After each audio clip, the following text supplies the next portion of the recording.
Well, the Labor government has more or less put the idea of a republic in the bin after the loss of the Voice referendum. I mean, can you imagine having another failed referendum and hundreds of millions of dollars down the drain for something that would effectively make very little difference to anyone's life? But of course, Republicans are upset at this. Joining me now is the chair of the Australian Republican Movement, Craig Foster. Craig, I am going to take a pretty good guess that you are upset that the government has put this on the sidelines. But seriously, though, what chance of success do you think a republic would have right now in light of the Voice referendum?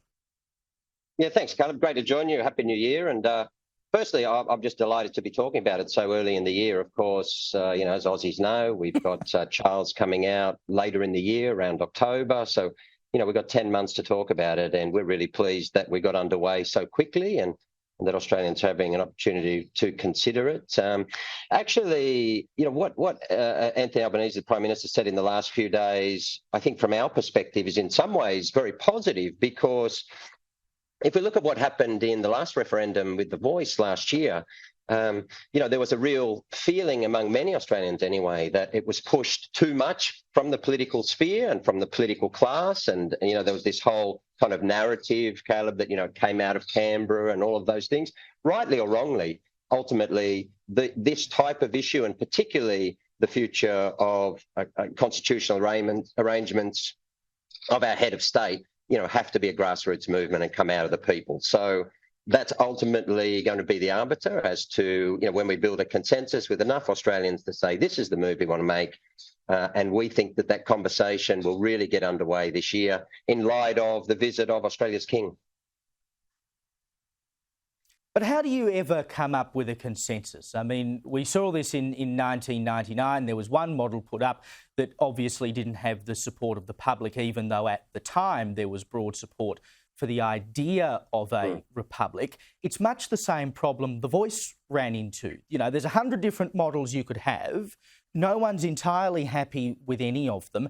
How do you ever actually make that work? Well, what we want to do this year is get around Australia and talk to as many people as possible. So, again, we haven't had this conversation, certainly not over the last probably 18 months or so, when I've been involved as the co-chair along with Nova Peris. And we see this year as a really exciting time to travel around Australia and ask Australians the answer to the questions that you're asking. Those answers don't have to come from me. Those answers don't even have to come from the Australian Republic movement.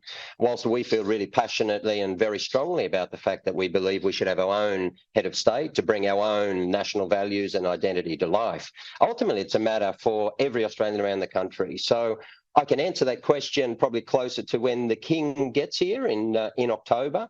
We've got 10 months to ask Australians what they feel comfortable about. What are their concerns? How can we allay them? What are the different models? You talked about, I think, rightly last year, kind of differences of views and disagreements, even within the yes case, if you like. That's something that we'd very much like to avoid. And so we've been having those conversations to learn the lessons, not just from 99, of course, but from last year when we saw many of those things replicated. But ultimately, we're really excited this year about, having this conversation about what an appropriate model that the majority of Australians, not everyone, that's a democracy, as you're very well aware, but the majority of Australians agree with to make us comfortable moving forward.